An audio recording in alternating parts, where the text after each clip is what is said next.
Hello and welcome to the look ahead for Wednesday, the 20th of March with me, Fiona Cincotta, Senior Market Analyst at City Index. So there is a lot going on tomorrow. Well, I was going to say one major event, that's the central focus for this week, will be the Federal Reserve interest rate decision. But before that, there is early in the European session, UK inflation data, as well as Eurozone consumer confidence. ECB President Christine Lagarde and Chief Economist Philip Lane will also be speaking, followed by the FOMC rate decision later in the evening. So, as I said, first up will be UK inflation data. That's expected to cool to around 3.5% year on year, down in February, down from 4% in January. That's going to be a continued cooling in UK inflation, which will be well received by the Bank of England, who will be watching that data carefully before their interest rate decision on Thursday. Even so, the Bank of England is not expected to move on interest rates on Thursday. 3.5%, whilst it is cooling, is still well over the central bank's 2% target.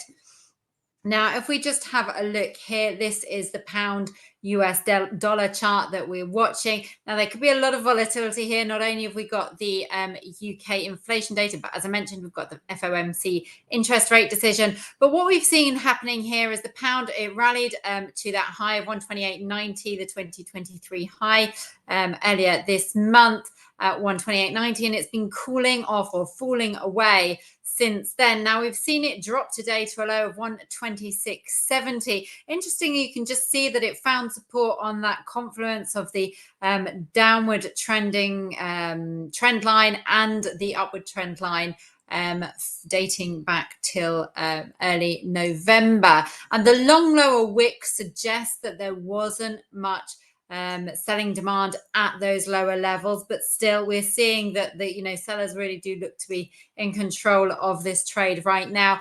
If we do get a break below that 126.70, that's going to be the level that sellers are going to look to break below. That exposes then that 126 level, which we saw was actually quite important, offering support to the price at the end of 2024 and on occasions at the end of 2023 and on occasions at the start of 2024 as well. A break below there exposes the 200 SMA. For any recovery in this, buyers are going to need to get that price over the 128.30 level. That was the December high, in order to get the 128.90 back into focus. Just really worth just having a quick look at what's going on with the dollar, so we can understand sort of how much of that GBP USD trade is sterling movement and how much of it is the dollar. If we can see here, we've seen a really strong rebound in the US dollar index. It's rallied, it's picked up from that low of 102.35 from earlier this month. That's its lowest level this year almost. And then it's pushed back up, it's risen above resistance at 103. It's also just testing right now as we speak that 200 SMA. Now, if bulls can get a close above that, that's going to be quite a bullish signal. We've got the RSI also above 50. Bulls could then be looking towards that 105 2024 high. Failure to really close and make a meaningful move above the 200 SMA could see the price retest the 103 level before looking down to the 102.65. But obviously that's going to depend so much on what we hear from the Federal Reserve tomorrow later in the day. So just moving on now, we're also just going to take a quick look here. This is the DAX. As I mentioned, we've got Eurozone consumer confidence, also got ECB President Lagarde and Philip Lane also speaking. It's going to be interesting to see what they say, because we had wage growth data out from the Eurozone today, and it actually cooled to 3.1% in the final quarter of last year. That's down quite significantly from the 5.2% in the third quarter. Now, we know President Lagarde has said previously, or said in the ECB meeting, that strong wage growth was a reason to be cautious about cutting interest rates. And with wage growth clearly trending slower, that might remove some of the obstacles as far as the ECB is concerned for cutting interest rates. So her comments with regards to that will be watched closely. Now, any hint that the ECB could be looking to move on cutting rates sooner or more aggressively is going to be good news for stocks. This is the DAX that we've got here. Now, the DAX it hit that all-time high of 18,044 earlier this month. It's just been hovering around just below that 18,000 level. But actually, it looks like it's going to try and break below that near-term rising trend line, just the short trend line that goes back around a month or so. So if we do get a break below that level, then that brings into focus the 17,600 level, which is the March low.